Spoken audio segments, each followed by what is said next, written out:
Hello મારા વહાલા વહાલા વિદ્યાર્થી મિત્રો, કેમ છો? મજામાં? મારું નામ છે ફાલ્ગુન આદ્રોજા, હું રાજકોટથી છું અને તમે જોઈ રહ્યા છો ફિઝિક્સ વિથ ફાલ્ગુન સર. અને વહાલા વિદ્યાર્થી મિત્રો, અત્યારે આપણે જોઈ રહ્યા છીએ ધોરણ 11 ફિઝિક્સ ચેપ્ટર નંબર 14 દોલનો, કે જેમાં લાસ્ટ લેક્ચર ની અંદર આપણે દોલન કરતા અમુક તંત્રો વિશે ભણવાનું અભ્યાસ કરવાનું શરૂ કરેલું હતું, કે જેમાં સૌથી પહેલું ઉદાહરણ આપણે જોયું હતું કે એક સ્પ્રિંગને લીધે થતા દોલનો. બરાબર છે. અને આજે આપણે એનું એક બીજું ઉદાહરણ જોવાના છીએ કે જે છે સાદું લોલક, જેને કહેવામાં આવે છે સિમ્પલ પેન્ડુલમ. અને લાસ્ટ લેક્ચરમાં આપણે બે ઉદાહરણના દાખલાઓ પણ જોયેલા હતા. ઓકે, સ્પ્રિંગના લીધે થતા દોલનો એકદમ સિમ્પલ છે અને એ આપણે ઓલરેડી જે સરળ આવર્ત ગતિમાં જે બળનું સમીકરણ છે અને સ્પ્રિંગમાં થતા દોલનો માટે લાગતા બળનું સમીકરણ છે, બંને સરખા જ છે. એટલે એ પાછા મને લાગતું નથી કે રિવાઇઝ પણ કરવા પડે, કારણ કે હવે તમને યાદ જ હશે. તો આજે આપણે શરૂ કરવા જઈ રહ્યા છીએ નવો ટોપિક કે જેનું નામ છે સાદું લોલક, જેને ઇંગ્લિશમાં કહેવાય છે સિમ્પલ પેન્ડુલમ, સાદું લોલક. તો સાદા લોલક ની ટૂંકમાં આપણે ઇતિહાસમાં જઈ, બરાબર?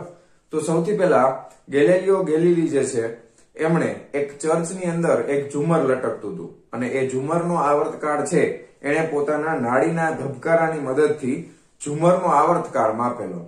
બરાબર છે. તો આ પ્રકારની રચના જે છે એના ઉપરથી લોલક જે છે અસ્તિત્વમાં આવ્યું હતું.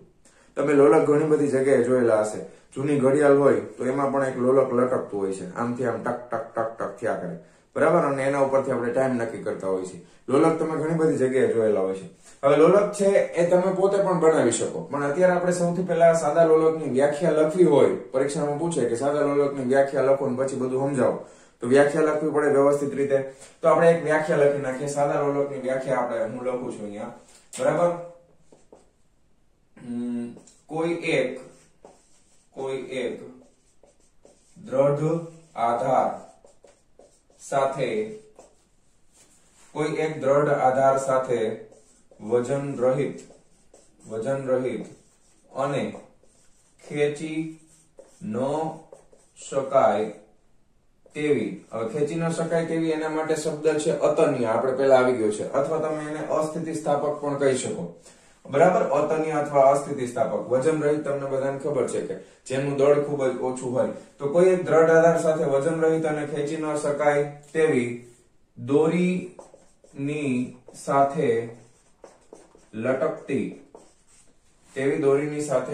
લટકતી અને એક જ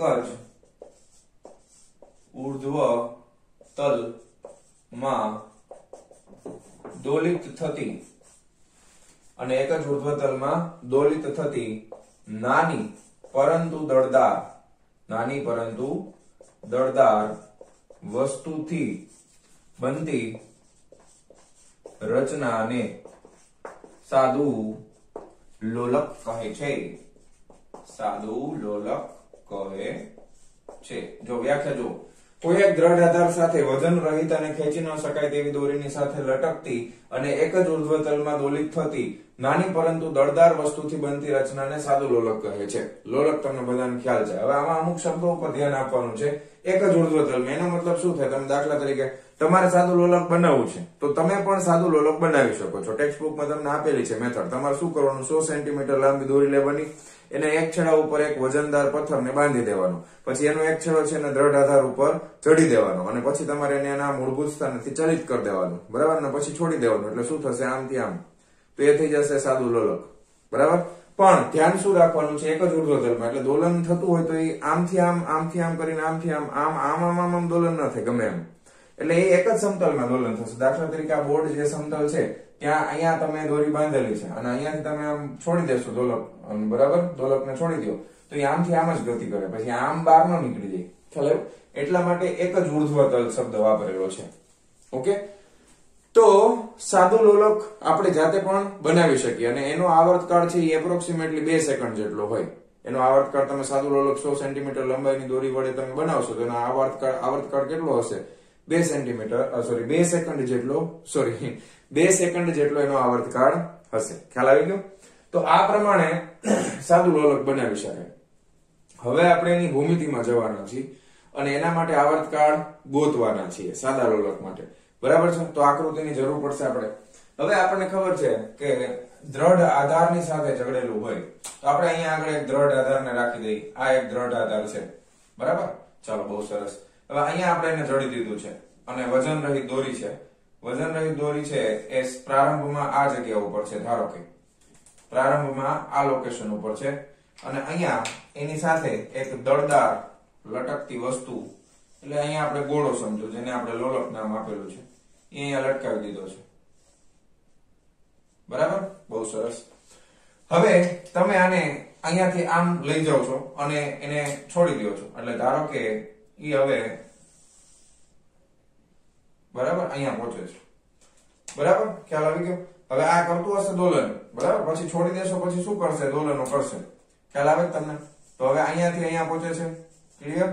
કેટલું સ્થાનાંતર થાય છે? તો કે ભાઈ આ સ્થાનાંતર કરતા આપણને આ સ્થાનાંતર માપવું સહેલું પડે, કારણ કે અહીંયા તો જો ચાપ બને ને, કારણ કે આ લંબાઈ, દોરીની લંબાઈ તો ફિક્સ છે.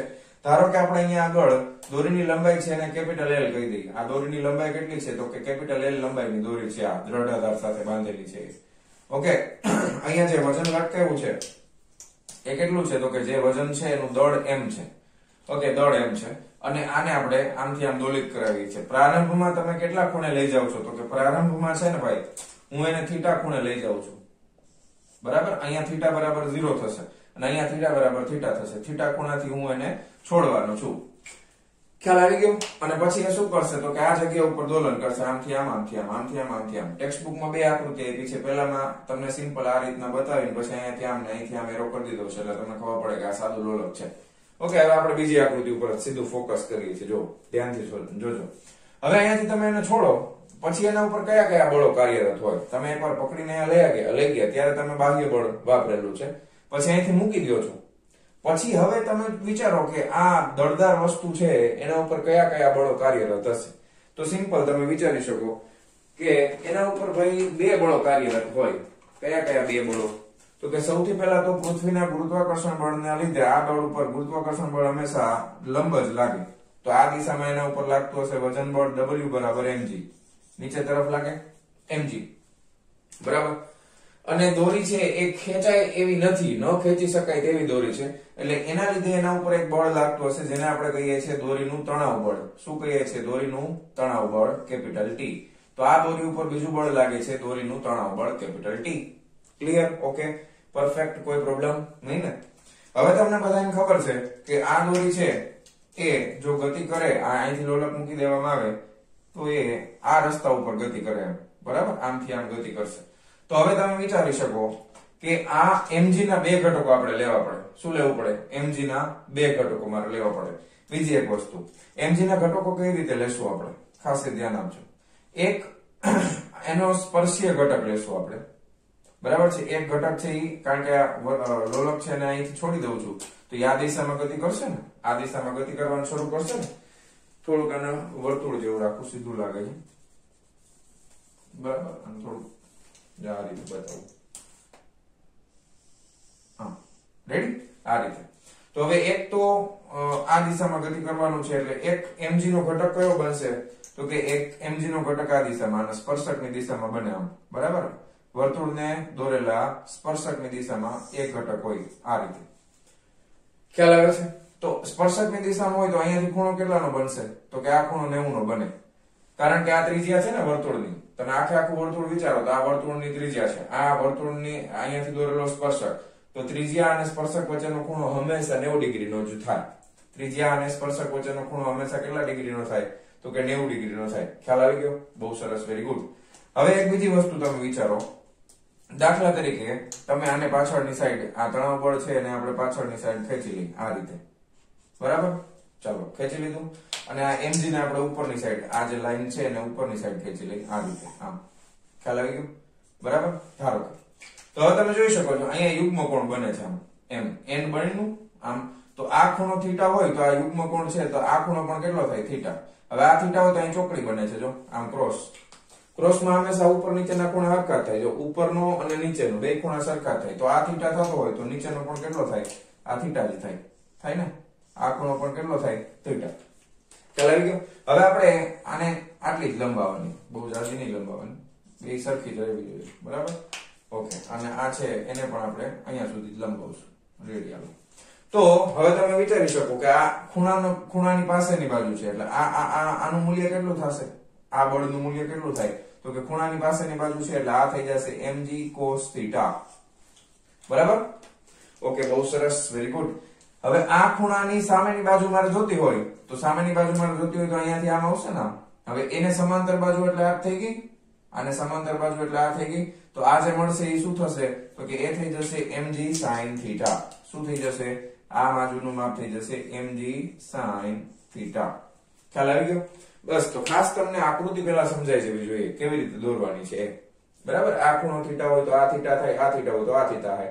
θની પાસેની બાજુ એટલે cos θ, θની સામેની બાજુ એટલે આ, એટલે અહીંયા આવશે sin θ. એરો આ તરફ છે એટલે આમ આવશે.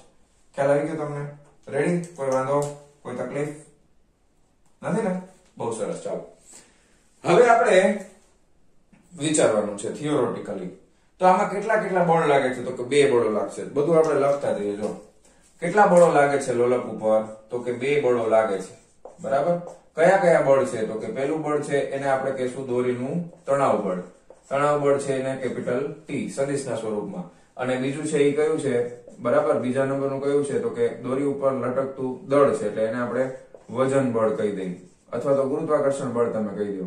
તો એ કયું છે? તો કે mg. બરાબર છે? ક્લિયર આટલું? હા. હવે આ વજન બળ mg ના કેટલા ઘટકો છે? તો કે આના 2 ઘટકો છે. આના વજન બળ mg ના 2 ઘટકો છે. એક ઘટક છે એ કેવો છે? તો કે આ ત્રિજ્યાની દિશામાં છે ને. જો પણ ભલે ત્રિજ્યાની લાઈન ઉપર જ છે, ભલે એની બીજું તણાવ બળની વિરુદ્ધ દિશામાં છે, પણ આને કહેવામાં આવશે mg cos θ. એટલે એ થશે ત્રિજ્યાવર્તી ઘટક. કેવો ઘટક કહેવાય આને?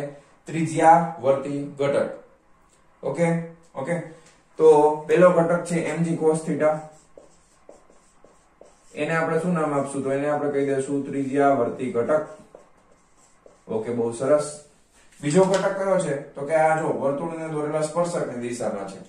ઓકે, તો એને કહેવામાં આવશે સ્પર્શીય ઘટક. એનું નામ છે mg sin θ. એનું નામ છે સ્પર્શીય ઘટક. શું નામ છે? સ્પર્શીય ઘટક. ઓકે. ઇંગ્લિશમાં કેવું હોય?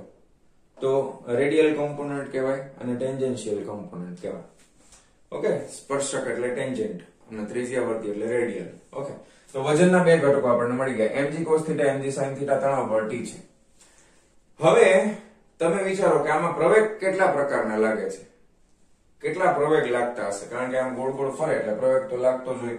અને બરાબર, અને અહીંયાથી આપણને ખબર છે કે દોલિત થાય ત્યારે અહીંયાથી જ્યારે વેગ શરૂઆતનો વેગ 0 છે, પછી એનો વેગ વધતા વધતા અહીંયા મહત્તમ થઈ જશે એટલે પ્રવેગિત ગતિ થાય છે ને? થાય છે ને? અહીંયા વેગ મહત્તમ છે, પછી અહીંયા પહોંચશે ત્યાં સુધીમાં વેગ પાછો 0 થઈ જશે. વળી પાછો અહીંયા આવશે ત્યારે વેગ મહત્તમ, વળી પાછો અહીંયા પહોંચશે તો વેગ પાછો 0. તો વેગમાં વધઘટ થાય એનો મતલબ એમ કે પ્રવેગિત ગતિ છે. હવે પ્રવેગ કઈ દિશામાં છે? તો કે આ દિશામાં પ્રવેગ તો કામ કરે જ છે કારણ કે વધઘટ થાય છે. અને બીજો કોઈ પણ વસ્તુ ગોળ ગોળ ફરે તો એક બીજો પ્રવેગ કયો હોય? તો કે એક ત્રિજ્યાવર્તી પ્રવેગ હોય. કયો હોય? ત્રિજ્યાવર્તી પ્રવેગ. તો પ્રવેગ 2 પ્રકારના છે, એક સ્પર્શીય પ્રવેગ છે અને બીજો છે ત્રિજ્યાવર્તી પ્રવેગ. તો હવે આપણે લખીએ કે 2 બળો, બરાબર છે, અને બીજું લખીએ 2 બળ ઉપરથી જ 2 પ્રવેગ આવશે. બરાબર છે? એમાં પહેલો પ્રવેગ કયો આવશે? તો કે પહેલો પ્રવેગ આવશે ત્રિજ્યાવર્તી પ્રવેગ. બરાબર, અને બીજો પ્રવેગ કયો આવશે? તો કે સ્પર્શીય પ્રવેગ. ત્રિજ્યાવર્તી પ્રવેગ અને સ્પર્શીય પ્રવેગ. ત્રિજ્યાવર્તી પ્રવેગ કેન્દ્રગામી બળ દ્વારા મપાતો હોય. તો અહીંયા બળ કોણ પૂરું પાડે છે ત્રિજ્યાવર્તી પ્રવેગ માટે? તો ત્રિજ્યાવર્તી પ્રવેગ માટે કેન્દ્રગામી બળ કામ કરશે. બરાબર, અને કેન્દ્રગામી બળ કોણ પૂરું પાડે છે? તો કે દોરીનું તણાવ બળ અને આ mg cos θ બંને એકબીજાની વિરુદ્ધ દિશામાં છે. હવે દોરીમાં તમને શું લાગે છે કે આમાંથી થોડુંક વધારે દળ લટકાવો દોરી તૂટી જાય? તો કે ના, દોરી એકદમ મજબૂત છે. તો તણાવ બળ વધારે હશે. ખ્યાલ ધ્યાન આપજો, તણાવ બળ છે એ મોટું હશે, mg cos θ છે એ નાનું હશે. જો એકચ્યુઅલી બંને મિનિમમ કેટલું હોય? તો કે બંને સરખા તો હોવા જ જોઈએ. જો આ વધી જાય તો દોરી તૂટી જાય. ખ્યાલ આવ્યો? પણ ખરેખર દોરીનું તણાવ બળ વધારે છે. તમને એમ થાય કે દોરી મજબૂત લીધી છે, પછી એમાં તમે નીચે 1 કિલોગ્રામનો પથ્થર બાંધો અથવા 2 નો બાંધો અથવા 3 નો બાંધો, દોરી તૂટવાની નથી. એનો મતલબ એમ કે તણાવ બળ વધારે છે.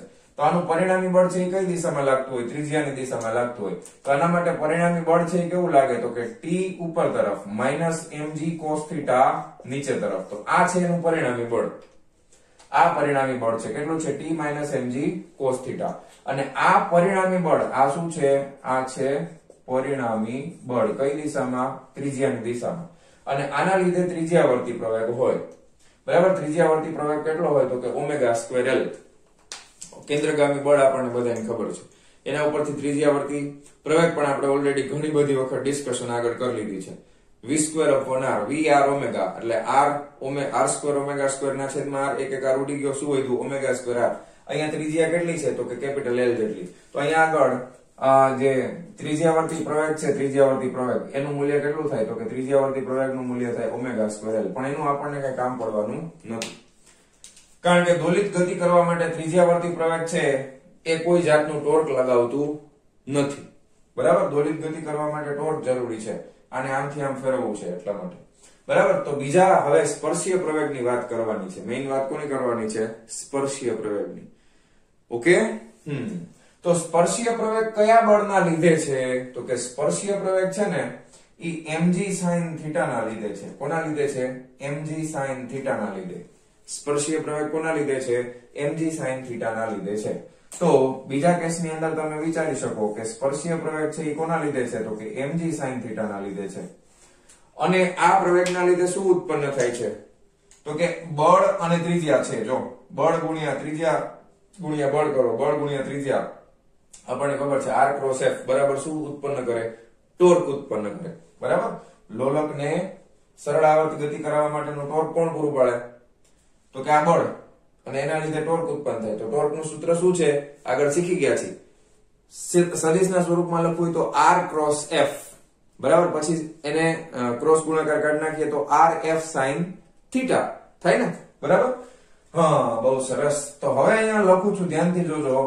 આ બળના લીધે ઉત્પન્ન થતું ટોર્ક, ટોર્ક કેટલું ઉત્પન્ન થશે? તો ટોર્ક ટાઉ બરાબર r × f એટલે શું થઈ જશે? L * mg sin θ. પણ હું અહીંયા માઈનસ લખું છું. એવું કેમ? ઋણ શું કામ છે? હવે આ ટોર્ક શું કામ કરે છે? ધ્યાન આપો. તમે ખૂણો વધાર્યો. બરાબર? તમે ખૂણાને આમ આમ આમ આમ મૂકો એટલે ખૂણો વધે. હવે તમે છોડી દો છો તો આ ટોર્ક ખૂણાને ઘટાડવાનું કામ કરે છે કે વધારવાનું? બોલો બોલો. અહીંથી તમે છોડી દેશો તો ખૂણો વધશે કે ઘટશે? ખૂણો ઘટશે એની મેળે. તો આ ટોર્ક શું કરે છે? કોણીય સ્થાનાંતરને ઘટાડવાનું કામ કરે છે, વધારવાનું કામ કરતું નથી. અને પોતાની જગ્યાએ પાછું લઈ આવવાનું કામ કરે છે. એટલે આ ટોર્કનું બીજું નામ છે પુનઃસ્થાપક ટોર્ક. શું કહેવાય? પુનઃસ્થાપક ટોર્ક. અને એ શું કામ કરે છે? તો કે કોણીય સ્થાનાંતર ઘટાડવાનું કામ કરે છે. એટલા માટે સંજ્ઞા કેવી આવે? ઋણ આવે. કારણ કે કોણીય સ્થાનાંતર તમે તો વધાર્યું હતું, આ ટોર્કે ઘટાડ્યું. તો બરાબર, કોણીય સ્થાનાંતર ઘટાડવાનું કામ કરે છે એટલા માટે સંજ્ઞા કેવી આવશે? માઈનસ આવશે. ક્લિયર છે? તો ટાઉ બરાબર -L mg sin θ. અને આનું બીજું નામ છે પુનઃસ્થાપક ટોર્ક. ખ્યાલ આવી ગયો? ક્લિયર છે? આટલી વસ્તુ કોઈ વાંધો, કોઈ તકલીફ નથી ને? બરાબર છે. હવે તમને ખબર છે કે આ રીતના તમે આને વિચારી શકો. તો ધારો કે આપણે આને આખા વર્તુળના સ્વરૂપમાં વિચારીએ, કારણ કે અહીંયા સુધીની તમે ગતિનો વિચાર કરશો તો એ નિયમિત વર્તુળ ગતિ અથવા તો વર્તુળમય ગતિ છે એના જેવું જ થશે ને? કારણ કે એને તમે ઉગમ બિંદુ O માની લો આને. બરાબર? અને વર્તુળમય ગતિ તરીકે વિચારો. તો વર્તુળમય ગતિ થાય તો એના ઉપર ટોર્ક જે લાગે છે એ આપણે જોઈ લીધું, -L mg sin θ થશે. તો એ પ્રકારે તમે આને ચાક ગતિની સાથે સરખાવી શકો? તો કે હા, ચાક ગતિ સાથે સરખાવી શકાય ને. તો હવે આપણે શું કરવાના છીએ આને? તો કે ચાક ગતિ સાથે સરખાવવાના છીએ. ચાક ગતિ સાથે સરખાવતા આ બધા સ્ટેપ યાદ રાખજો, તો થિયરી તમને પરફેક્ટલી યાદ રહી જશે. હવે ચાક ગતિ સાથે સરખાવો તો ચાક ગતિમાં આપણે ટોર્કનું સમીકરણ શું લખીએ છીએ? તો કે ચાક ગતિ માટે ટોર્ક ટાઉ બરાબર I આલ્ફા લખીએ છીએ. બરાબર છે? શું લખીએ છીએ? I alpha. જ્યાં I બરાબર શું છે? તો કે I બરાબર છે જડત્વની ચાક માત્રા. અને આલ્ફા બરાબર શું છે? તો કે આલ્ફા બરાબર કોણીય પ્રવેગ છે ને? આલ્ફા બરાબર કોણીય પ્રવેગ. હવે આ બંને સરખા થતા હોય તો હું શું લખી શકું? તો હું લખી શકું કે ભાઈ I આલ્ફા બરાબર -L mg sin θ. Clear? I alpha બરાબર -L mg sin થીટા, કારણ કે બંને ટોર્કના મૂલ્ય સરખા થાય. ઓકે, હવે ધ્યાન આપજો થોડું. તમે એ ગ્રુપમાં હોય કે બી ગ્રુપમાં હોય એનાથી કોઈ મતલબ નથી, પણ આ યાદ રાખવું પડશે. હું કહું એટલું જ યાદ રાખશો તો પણ ચાલશે. sin થીટા બરાબર છે ને શું થાય છે તો કે થીટા માઇનસ થીટા નો ઘન અપોન 3 ફેક્ટોરિયલ પ્લસ થીટા ની 5 ઘાત અપોન 5 ફેક્ટોરિયલ, પછી પાછું માઇનસ થાય એટલે પ્લસ માઇનસ લખીને અનંત સુધી આવું હેલા કરે. ખરેખર ગણિતમાં જે લોકો હોય એને ખબર હોય કે sin થીટા બરાબર આવું થાય, પણ આ તમને ન યાદ રહે તો પણ વાંધો નથી. આપણે ખાલી એક વસ્તુ ખાસ યાદ રાખવાની છે, એ આ કે જો ખૂણો નાનો હોય તો sin theta is near about theta થાય. કારણ કે આ 12મા ધોરણમાં પણ ખૂબ કામમાં આવશે. ખૂણો ખૂબ જ નાનો હોય તો sin theta બરાબર જ theta થાય ને બરાબર જ tan theta થાય, ત્રણે ત્રણ સરખા થાય. યાદ રાખજો, આપણે અત્યારે sin ની જરૂર છે, પણ ખૂણો ખૂબ નાનો હશે તો sin theta નું મૂલ્ય, tan theta નું મૂલ્ય અને theta ત્રણે ત્રણ સમાન થશે. યાદ રાખજો. તમે જ્યારે અહીંયા sin theta બરાબર theta લખો છો ત્યારે આ theta છે એની કિંમત હંમેશા રેડિયનમાં લેવાની છે. કેમાં લેવાની છે? રેડિયનમાં. અહીંયા તમે જે theta મૂકો છો આની કિંમત તમે ડિગ્રીમાં રાખી શકો છો. આ ડિગ્રીમાં હશે તો ચાલશે. તમને હું સિમ્પલ શું કહેવા માંગુ છું ધ્યાનથી સમજજો. દાખલા તરીકે તમને ટેક્સ્ટબુક ની અંદર તમને ટેબલ આપેલું છે. એ ટેબલ ની અંદર તમને સમજાવેલું છે કે 20 ડિગ્રી સુધી કે તમે ખૂણાની કિંમત છે 0 1 2 0 થી લઈ અને 20 ડિગ્રી સુધી હોય. ખૂણાની કિંમત કેટલી હોય તો કે થીટાની કિંમત છે 0 ડિગ્રી થી 20 ડિગ્રી સુધીની હોય તો ખૂણાની કિંમત છે એનો જવાબ છે એ રેડિયનમાં જે આવશે, રેડિયનમાં એમાં કંઈ ફેર પડતો નથી. એના માટેનું ટેબલ તમને આપેલું છે ટેક્સ્ટ બુક ની અંદર. ખબર પડે છે ને શું કહેવા માંગુ છું? તમે લખો, ધારો કે ટેબલમાં તમે જોઈ શકશો ડિગ્રીમાં તમને આપેલું છે. ધારો કે તમે 5 ડિગ્રી લ્યો છો. કેટલા લ્યો છો? 5 ડિગ્રી. તો મારે કિંમત ગોતવી હોય તો મારે શું કરાય? sin 5 ડિગ્રી કરાય ને. તમારી પાસે લોગ ટેબલ હોય ને, મેં તમને સમજાવેલું છે પહેલા. તેમાં sin 5 ડિગ્રીની કિંમત તમારે જોવાની. હવે ધ્યાન આપજો શું કહું છું. 5 ડિગ્રી મારે રેડિયનમાં લખવા છે તો કેવી રીતે લખાય તો કે ભાઈ આવી રીતે લખાય 180 ડિગ્રી એટલે પાઈ રેડિયન થાય. પાઈ એટલે 3.14 થાય, બરાબર ને? તો 5 ડિગ્રી એટલે કેટલા રેડિયન થાય? તો શું કરવાનું? પાઈ ગુણ્યા 5 ભાગ્યા 180, બરાબર? પછી આનો જે જવાબ આવે ને જોઈ લેવાનો અને આનો જવાબ આવે ને જોઈ લેવાનો, બે હરખા થાય. 0.087 સમથિંગ થાય છે, બરાબર? ટેક્સ્ટ બુકમાં જોઈ લેજો 0.087 આવશે. બેના જવાબ 0.087 તમને મળશે. આવું તમે ક્યાં સુધી સરખાવી શકો તો કે 0 ડિગ્રી સુધી ઓલમોસ્ટ જવાબમાં કોઈ ફેર પડતો નથી. તો આપણે એવું ધારી લઈએ કે અહીંયા આગળ આપણે ખૂબ જ નાનું એવું કંઈક લોલકને કઈ આમાં 50 ડિગ્રી ન ફેરવવાનું આમ ત્યાં, બરાબર? વધીને 15 થી 20 ડિગ્રી હોય. આ કેટલું હોય તો કે 20 ડિગ્રી સુધીમાં આમથી આમ થતું હોય, બરાબર? એટલે આપણા માટે એટલું ઇનફ છે. ખ્યાલ આવી ગયો તમને? સમજાય છે શું કહું છું? તો આ રીતે તમારે યાદ રાખવાનું. તો sin થીટા બરાબર શું લખી શકાય? થીટા લખી શકાય. રેડી? ચાલો, બહુ સરસ.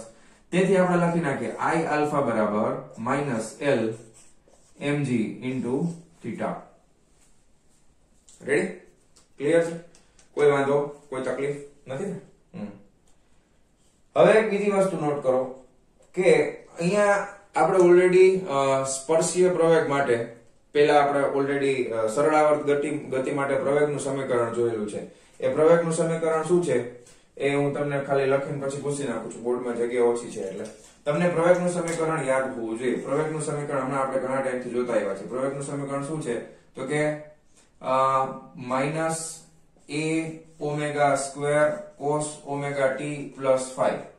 હવે એમાંથી a cos ωt + 5 બરાબર તો x છે એટલે -ω2 xt આવું લખતા હતા.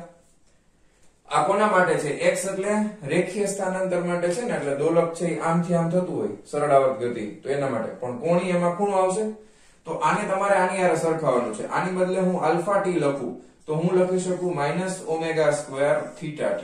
શું લખી શકું? -ω2 θt. શું કામ? આ રેખીય સ્થાનાંતરને મારે કેનાથી બદલી નાખવાનું? કોણીયની સાથે. જ્યારે આપણે પ્રકરણ નંબર 7 માં ચાક ગતિ શીખાતા ત્યારે મેં તમને સમજાવ્યું હતું કે રેખીયમાં અને કોણીયમાં કઈ કઈ વસ્તુ તમે બદલાવી શકો.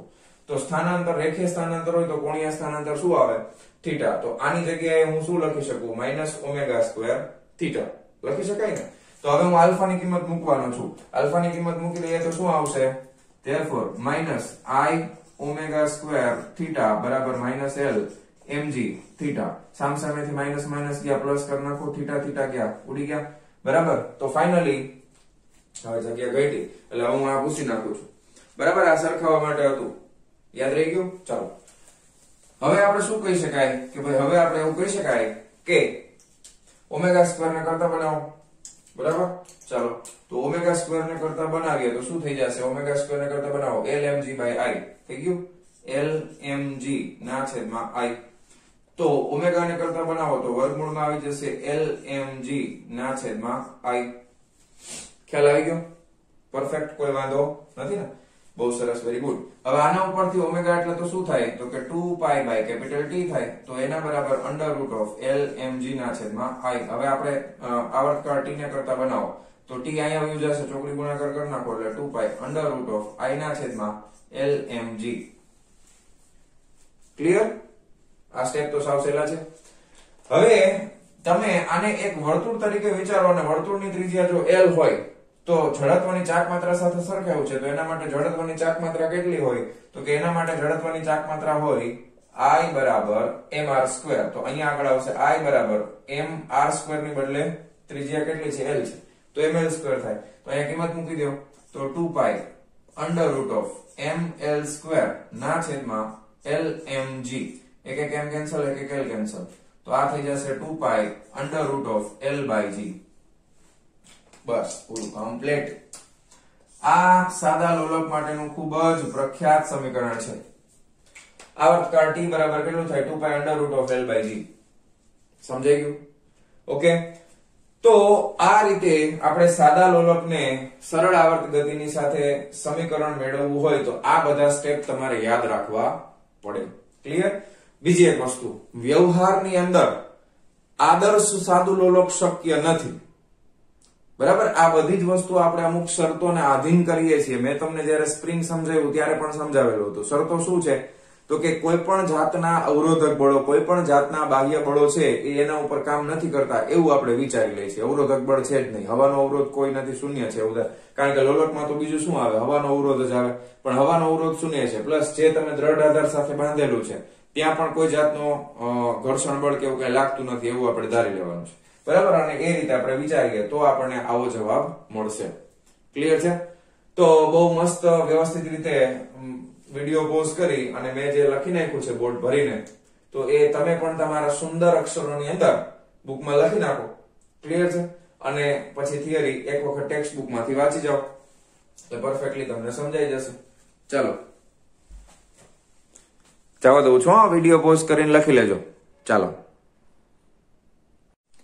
ચાલો વિદ્યાર્થી મિત્રો હવે આપણે જોવાના છે ઉદાહરણ નંબર 14.9 શું કહે છે જે દર સેકન્ડે ટિક કરે છે તેવા સાદા લોલકની લંબાઈ કેટલી થશે દર સેકન્ડે ટિક ટિક ટિક ટિક થાય ને બરાબર એની લંબાઈ લોલક માટે એક જ સમીકરણ આપણે છેલ્લું જે સાબિત કર્યું ને જ યાદ રાખવાનું છે વળી તમને એમ થાય સર આવડી મોટી સાબિતી કેટલા બધા યાદ રાખવા પડશે આ એક જ યાદ રાખો t બરાબર 2 pi under root of l by g વાર્તા થઈ ગઈ પૂરી બરાબર હવે એક મારે તમને બીજી વાત કહેવી છે દર સેકન્ડે ટિક ટિક નો મતલબ શું દર સેકન્ડે ટિક ટિક નો મતલબ શું મેં તમને કીધું હતું કે તમે જાતે 100 સેન્ટીમીટર લંબાઈની દોરીથી સાદું લોલક બનાવી શકો હવે એમાંય ધારો કે ટિક ટિક થાય છે એનો મતલબ આપણે શું સમજવું એમ બરાબર અને આવર્તકાળ મેં તમને કીધું હતું 2 સેકન્ડ થાય તો ઈ કેમ 2 સેકન્ડ થાય સાહેબ ઘણા એવું પૂછે ને હાલો હવે અહીંયા ધારો કે ખૂણો થીટા છે તો આ બાજુ ખૂણો થીટા થાય ને બરાબર લોલક છે એ આમથી આમ ગતિ કરતું છે ને આમથી આમ હવે જો ટિક ટિક ક્યારે અવાજ આવી ખાસ ધ્યાન આપો તમે ધારો કે લોલકની પ્રારંભિક અવસ્થા આને ગણો એટલે અહીંયાથી લોલક ગતિની શરૂઆત કરે ધારો કે અને પહેલા શરૂઆતમાં આમ જાય છે બરાબર આમ ગયું અહીંયા પહોંચ્યું ટીક અવાજ આવે નહીં ત્યાંથી આમ આવે છે અહીંયા જેવું પહોંચે ટીક અવાજ આવ્યો ટીક આવ્યો ને ટીક આવ્યો કે નહીં કે સારી રીતે તમે બોલ્યા હતા ભલે ને આવ્યો તો ખરો ને ટીક અવાજ આવ્યો ને તો અહીંયા પહોંચે એટલે ટીક અવાજ આવે પછી અહીંથી આગળ ગયું બરાબર આમ ગયું અવાજ આવે નો આવે અહીંથી વળી પાછું આવશે ને જેવું અહીંયા પહોંચે એટલે વળી પાછું શું અવાજ આવશે ટીક આપણે 1 સેકન્ડ ક્યારે માપવાની આપણે 2 વખત ટીક થાય એની વચ્ચે 1 સેકન્ડ માપવાની હોય 1 સેકન્ડ ક્યારે થાય તો કે 2 વખત ટીક થાય ને એની વચ્ચેનો સમય કેટલો હોય તો કે 1 સેકન્ડ હોય. એટલે ધ્યાન આપજો ખાસ. હું તમને શું સમજાવવા માંગુ છું કે અહીંયાથી અહીંયા આવી ગયું તો એ આવર્તકાળ તો અડધો જ પૂરો થયો. કારણ કે મારે આવર્તકાળ ક્યારે પૂરો થાય કે અહીંયાથી રખડવા ગયું તું વળી પાછું ફરીને અહીંયા આવે ને ત્યારે એક ચક્કડું પૂરું થાય. તમે ધ્યાન આપો કે ધારો કે હું એમ વિચારું કે અહીંયા તમે ધારો કે અહીંયાથી શરૂઆત કરો કે અહીંયાથી હાલો અહીંયાથી જ કરો તો પેલા અહીંયાથી અહીંયા ગયું તો ચોથો ભાગ પૂરો થયો. પછી અહીંયા આવ્યું એટલે અડધું પૂરું થયું. પછી ટૂંકમાં 2/3 જેટલું કેટલા થયું 3/2 જેટલું હા ટૂંકમાં અડધું વત્તા અડધું સમજો ને 3/2 જેટલું પૂરું થયું ને બરાબર 1 + 1/2 હા 3/2 જેટલું પૂરું થયું. પછી અહીંયા આવે એટલે ચોથો ભાગ આખું કમ્પ્લીટ થાય. એટલે અડધામાં એક વખત ટીક થઈ જાય છે. એટલે તમારે અહીંયા સમજવાનું છે કે આવર્તકાળ આનો આવર્તકાળ t બરાબર કેટલો થાય તો કે t બરાબર 2 સેકન્ડ થશે બરાબર. તો આ યાદ રાખજો સાદા લોલકનો આવર્તકાળ t બરાબર કેટલો છે તો કે 2 સેકન્ડ છે 25 નહીં હા એટલા માટે SEC લખું છું 2 સેકન્ડ છે. રેડી બસ હવે આપણે ખાલી લંબાઈ ગોતવાની છે ભાઈ. તો લંબાઈને જ કરતા બનાવો બે બાજુ વર્ગ કરી નાખો ને એટલે t² બરાબર 2 to the 4 પાઈ નો વર્ગ ગુણાકારમાં l ના છેદમાં g. હવે લંબાઈને કરતા બનાવો l બરાબર t² * g ના છેદમાં 4 પાઈ સ્ક્વેર. રેડી તો આવર્તકાળ તો t છે 2 * 4 ગુણ્યા g એટલે નો આપ્યો તો 9.8 4 ગુણ્યા પાઈ એટલે 3.14 નો વર્ગ બરાબર 4 4 તો કેન્સલ થઈ ગયા 9.8 ભાગ્યા 3.14 ગુણ્યા 3.14 બરાબર. ચાલો કઈ વાંધો નહીં કરી નાખો 9.8 ભાગ્યા 3.14 બરાબર ટીકડું ફલાણું ભાગ્યા 3.14 બરાબર કેટલા આવ્યા 0.9939 આવ્યા 0.9939 મીટર.